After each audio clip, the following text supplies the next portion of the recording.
বছরের এই মন্দির, এটা অনেক পুরনো একটি মন্দির। এটা বৈরাগীর মন্দিরও বলে। আমরা নাটক সিনেমায় বৈরাগী দেখেছি, তাই না?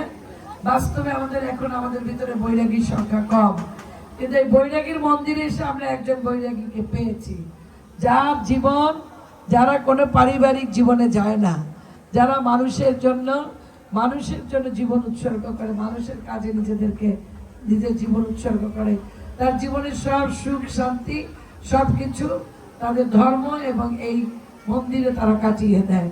এটাই তাদের জীবনে বড় পরম ব্রত এবং এটাই করেই তারা শান্তি পায়। আমি আসলে দায়িত্ব নেওয়ার পর 5 মাস শেষ হয়নি এখনো। এই 5 মাসে আমি আপনাদের ধর্মের বহু প্রোগ্রামে আমি অংশগ্রহণ করেছি এবং একটা কথা খুব স্পষ্টভাবে বলতে চাই যে আমার মসজিদ যেমন আমার কাছে পবিত্র, মুসলমানের সন্তান, আমার ধর্ম, আমার আল্লাহ আমরা বিশ্বাস করি, তেমনি আপনারা আপনাদের সনাতন ধর্মেও আপনাদের ধর্মের প্রতি শ্রদ্ধাশীল।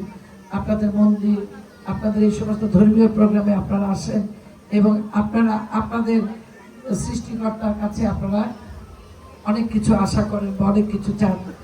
আমরা এই হিন্দু মুসলমানের কোনো ভেদাভেদ দেখতে চাই না।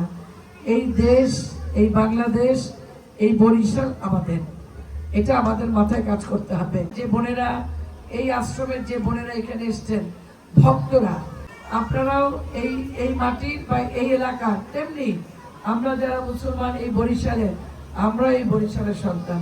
বরিশালের মাটির জন্য আমাদের একটা আলাদা টান আছে। আসবেন, আমার পাশে আপনারা থাকবেন। এই পরিচ্ছন্ন বরিশাল একটি যেন সুন্দর বরিশাল। আর সবাইকে আল্লাহ রাব্বুল আলামিন ভালো রাখুন, আপনারা ভালো থাকেন, আমার জন্য দোয়া করবেন। আপনাদের পাশে থেকে আপনাদের সাথে নিয়ে আগামী দিনে কাজ করতে চাই। খোদা হাফেজ।